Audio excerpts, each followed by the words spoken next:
Chapter 23.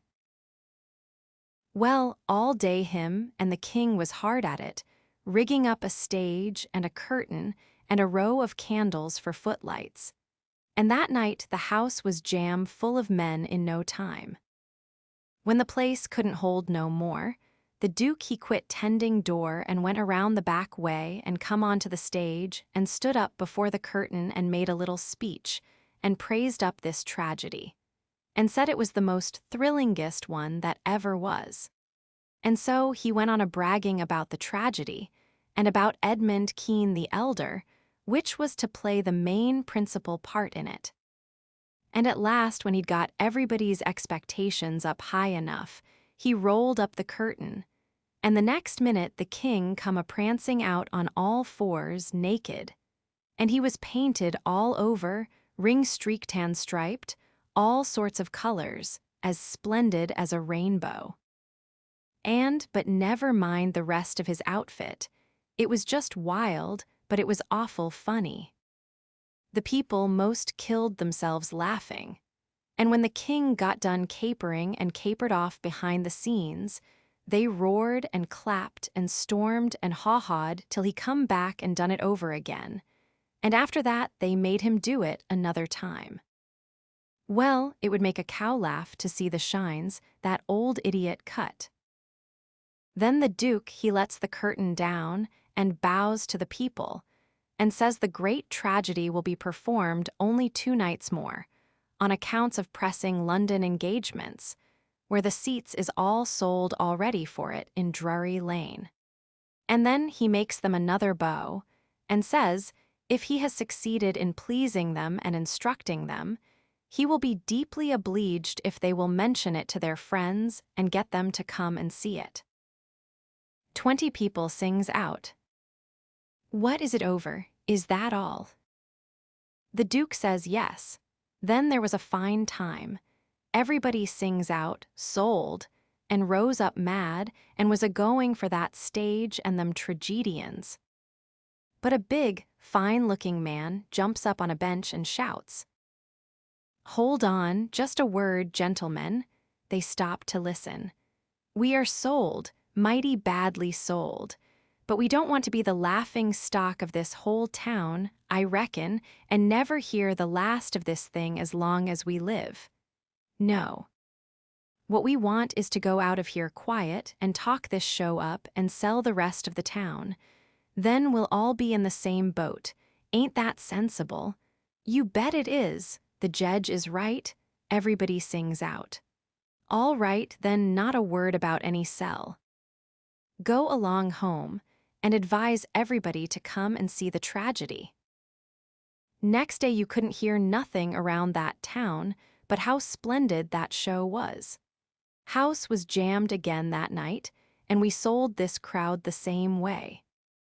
When me and the king and the Duke got home to the raft, we all had a supper.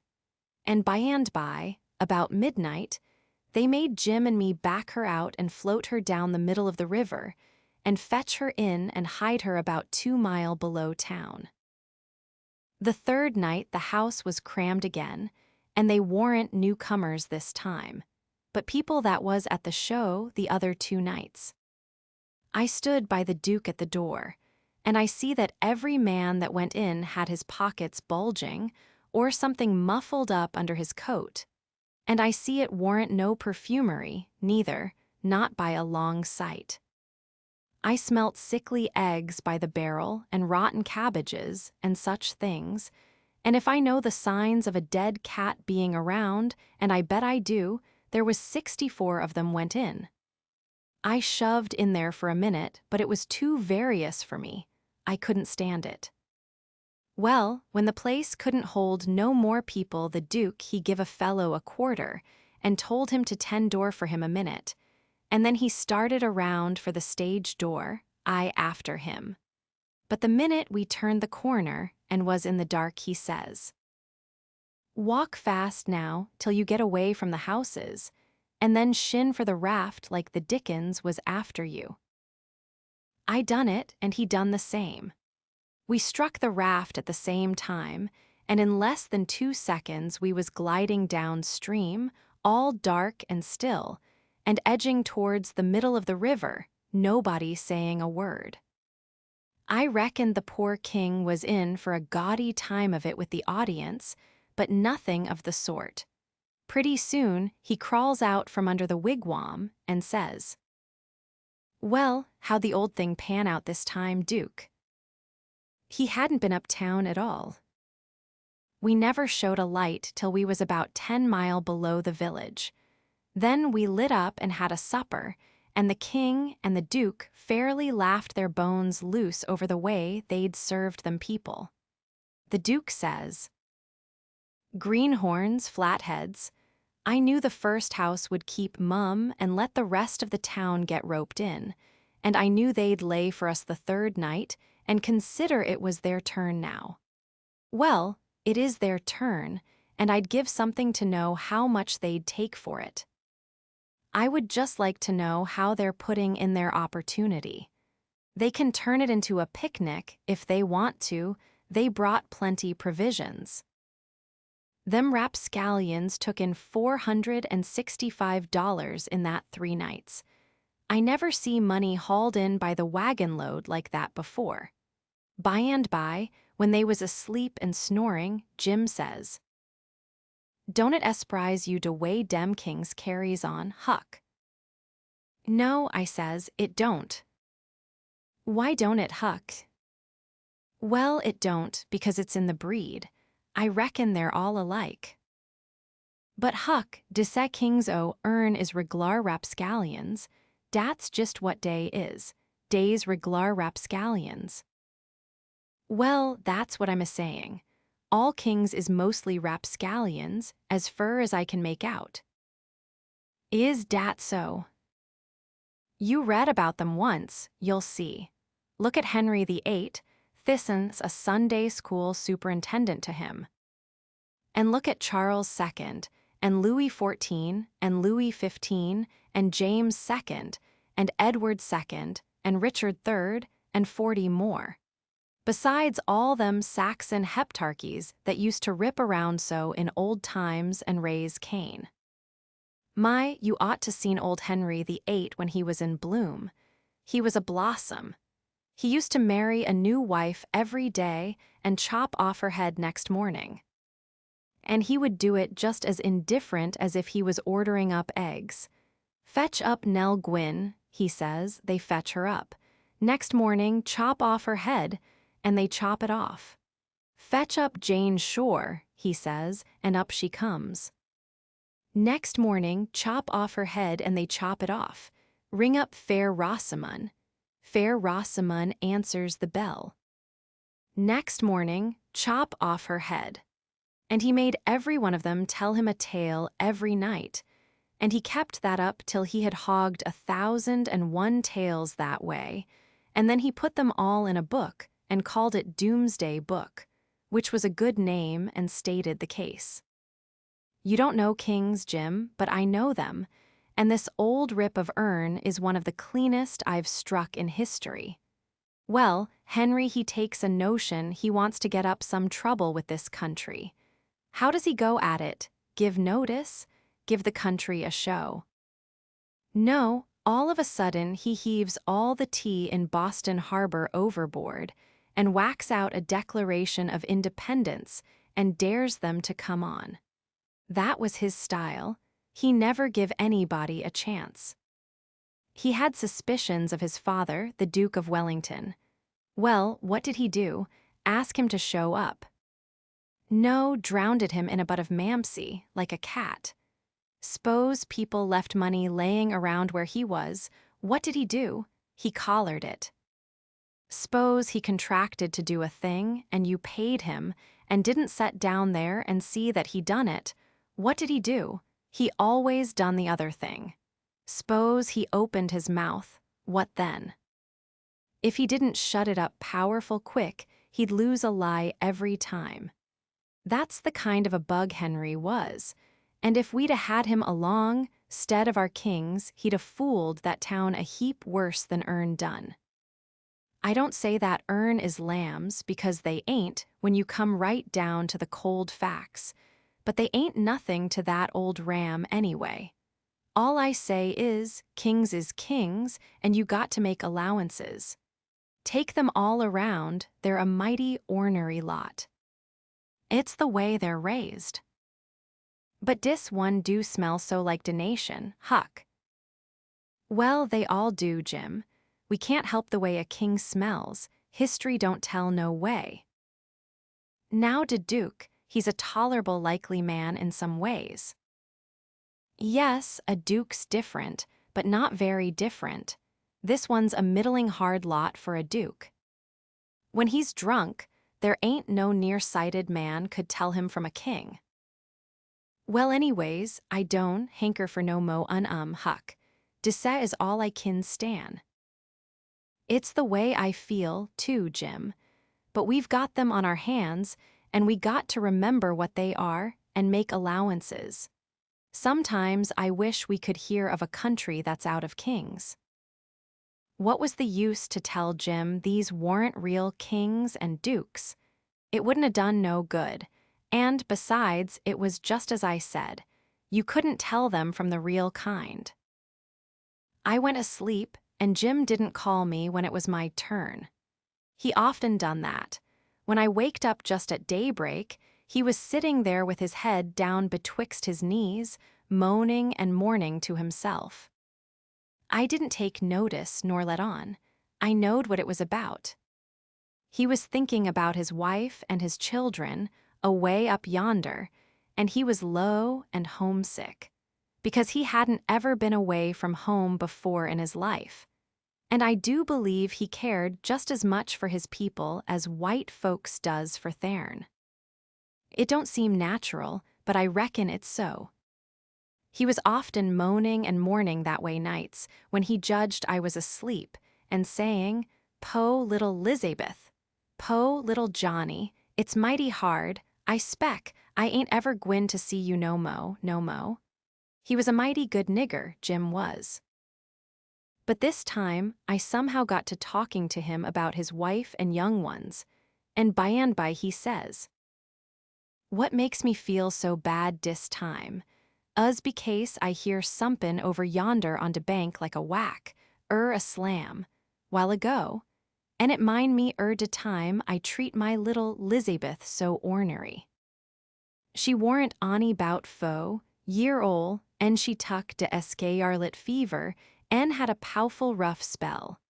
But she got well, and one day she was standin' around, and I says to her, I says, "Eshet to do." She never done it, just stood kiner smillin' up at me. It make me mad, and I says again, mighty loud, I says, "Don't you hear me? Shet to do." She just stood de same way, kiner smillin' up. I was billin', I says, "I lay I make you mine." En wid dat I fetch, her a slap side de head dat sont her sprawlin'. Den I went into de yuther room, en us gone 'bout 10 minutes.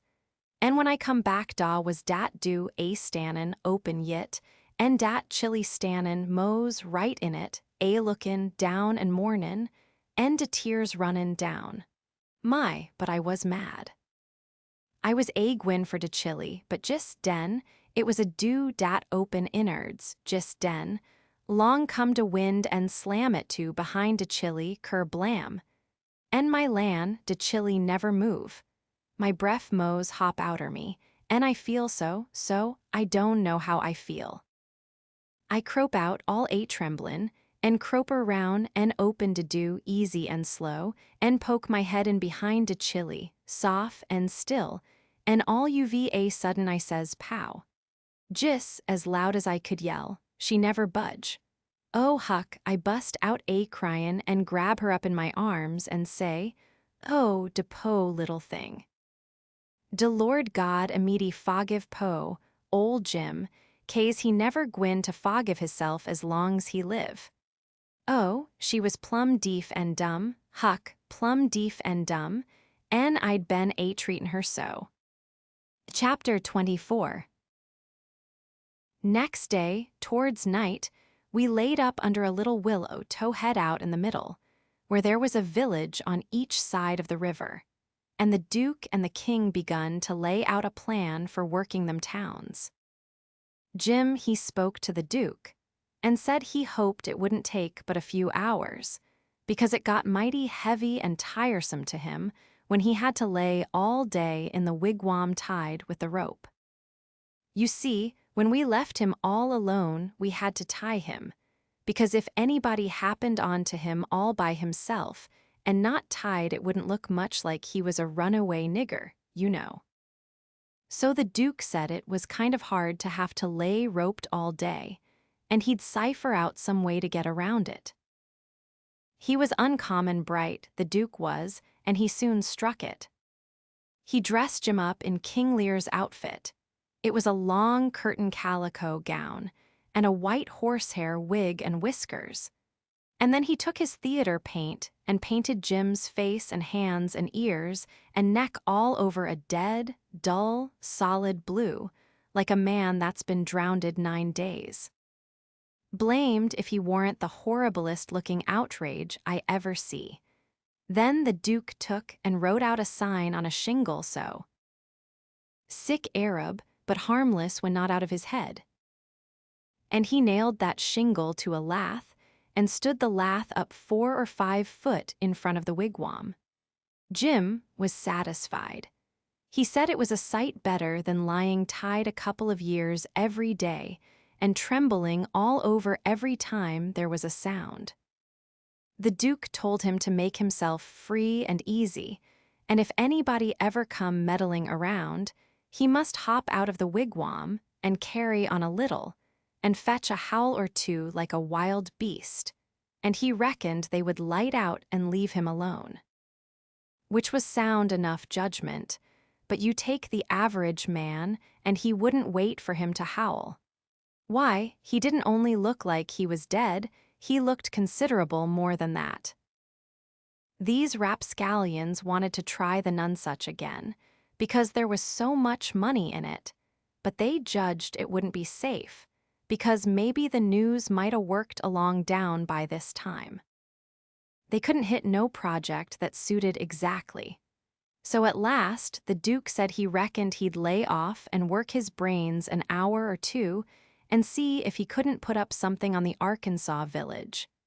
And the King, he allowed he would drop over to t'other village without any plan, but just trust in Providence to lead him the profitable way, meaning the devil, I reckon.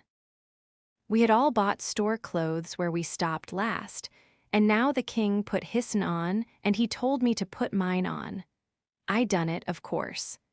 The King's duds was all black, and he did look real swell and starchy.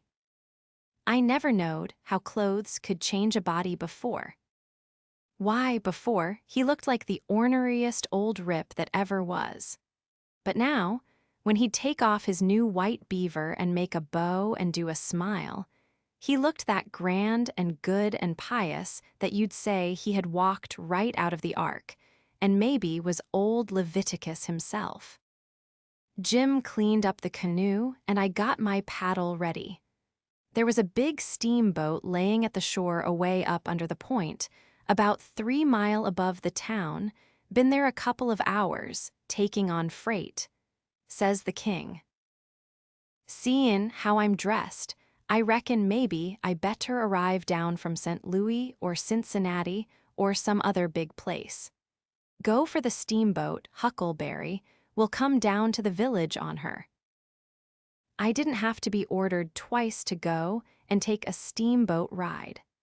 I fetched the shore a half a mile above the village, and then went scooting along the bluff bank in the easy water. Pretty soon, we come to a nice, innocent-looking young country Jake setting on a log swabbing the sweat off of his face, for it was powerful warm weather, and he had a couple of big carpet bags by him. "Run her nose in shore," says the King. I done it. "Were you bound for, young man?" "For the steamboat, going to Orleans."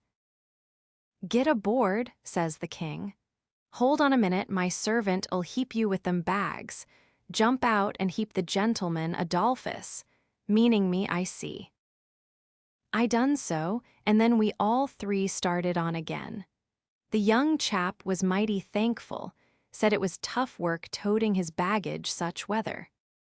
He asked the king where he was going, and the king told him he'd come down the river and landed at the other village this morning, and now he was going up a few miles to see an old friend on a farm up there. The young fellow says, "When I first see you, I says to myself, it's Mr. Wilkes, sure, and he come mighty near getting here in time. But then I says again, no, I reckon it ain't him, or else he wouldn't be paddling up the river. You ain't him, are you?" "No, my name's Blodgett, Alexander Blodgett, Reverend Alexander Blodgett, I s'pose I must say, as I'm one o' the Lord's poor servants. But still I'm just as able to be sorry for Mr.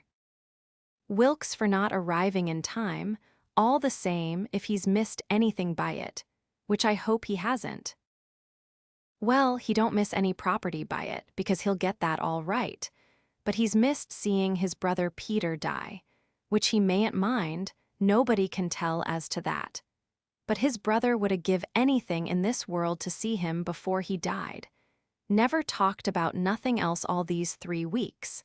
Hadn't seen him since they was boys together, and hadn't ever seen his brother William at all.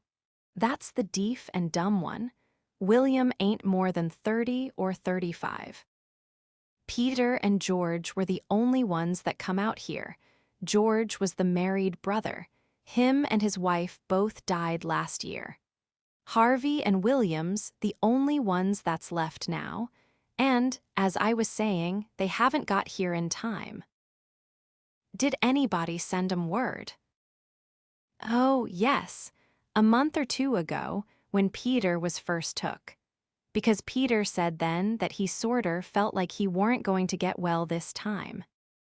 You see, he was pretty old, and George's G-Earls was too young to be much company for him, except Mary Jane, the red-headed one. And so he was kinder lonesome after George and his wife died and didn't seem to care much to live. He most desperately wanted to see Harvey, and William, too, for that matter, because he was one of them kind that can't bear to make a will. He left a letter behind for Harvey, and said he'd told in it where his money was hid, and how he wanted the rest of the property divided up so George's G-Earls would be all right, for George didn't leave nothing. And that letter was all they could get him to put a pen to. Why do you reckon Harvey don't come? Where does he live?" "Oh, he lives in England. Sheffield preaches there. Hasn't ever been in this country. He hasn't had any too much time, and besides he mightn't 'a got the letter at all, you know." Too bad he couldn't 'a lived to see his brothers, poor soul. You going to Orleans, you say?"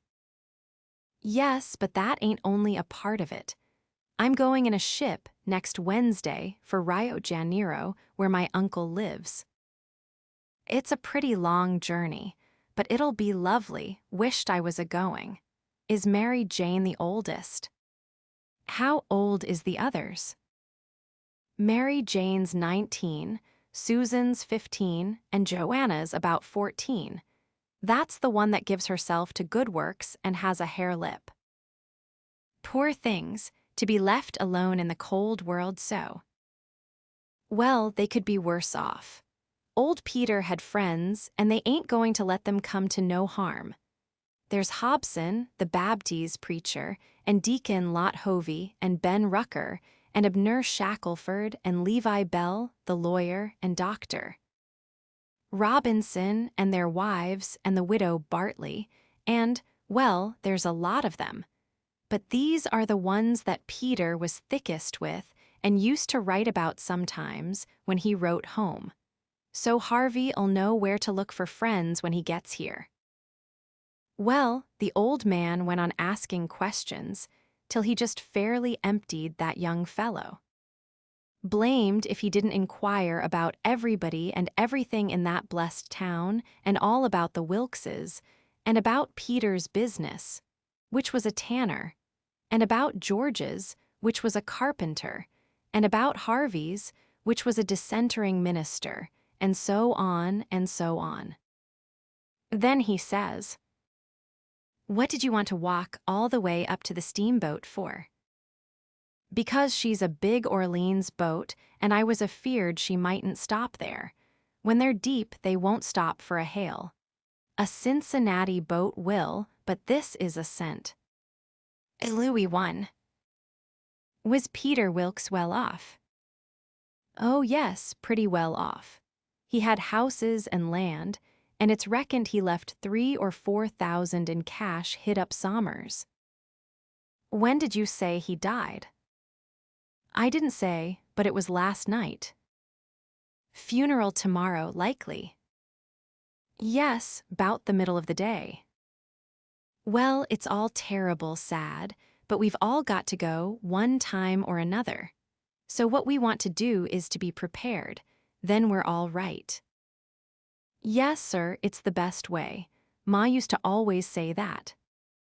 When we struck the boat, she was about done loading, and pretty soon she got off. The king never said nothing about going aboard, so I lost my ride after all. When the boat was gone, the king made me paddle up another mile to a lonesome place, and then he got ashore and says, "Now hustle back, right off and fetch the Duke up here and the new carpet bags. And if he's gone over to t'other side, go over there and get him. And tell him to get himself up regardless. Shove along now." I see what he was up to, but I never said nothing, of course. When I got back with the Duke, we hid the canoe, and then they sat down on a log, and the king told him everything, just like the young fellow had said it, every last word of it. And all the time he was a-doing it, he tried to talk like an Englishman, and he done it pretty well, too, for a slouch. I can't imitate him, and so I ain't going to try to, but he really done it pretty good. Then he says, "How are you on the deaf and dumb, Bilgewater?" The Duke said, leave him alone for that, said he had played a deaf and dumb person on the histrionic boards. So then they waited for a steamboat. About the middle of the afternoon, a couple of little boats come along, but they didn't come from high enough up the river. But at last there was a big one, and they hailed her. She sent out her yawl, and we went aboard, and she was from Cincinnati. And when they found we only wanted to go 4 or 5 miles, they was booming mad and gave us a cussing and said they wouldn't land us. But the king was calm. He says, "If gentlemen can afford to pay $1 a mile apiece to be took on and put off in a yawl, a steamboat can afford to carry 'em, can't it?" So they softened down and said it was all right, and when we got to the village, they yawled us ashore. About 24 men flocked down when they see the yawl a-coming, and when the king says, "Can any of you gentlemen tell me where Mr. Peter Wilkes lives?" They give a glance at one another and nodded their heads as much as to say, "What d'ye I tell you?" Then one of them says, kind of soft and gentle, "I'm sorry, sir, but the best we can do is to tell you where he did live yesterday evening." Sudden as winking, the ornery old cretur went all to smash, and fell up against the man, and put his chin on his shoulder, and cried down his back, and says, "Alas, alas, our poor brother, gone, and we never got to see him. Oh, it's too hard." Then he turns around, blubbering, and makes a lot of idiotic signs to the Duke on his hands, and blamed if he didn't drop a carpet bag and bust out a-crying. If they warn't the beatinest lot, them 2 frauds, that ever I struck. Well, the men gathered around and sympathized with them, and said all sorts of kind things to them, and carried their carpet bags up the hill for them, and let them lean on them and cry, and told the king all about his brother's last moments, and the king he told it all over again on his hands to the Duke, and both of them took on about that dead tanner like they'd lost the 12 disciples. Well, if ever I struck anything like it, I'm a nigger. It was enough to make a body ashamed of the human race.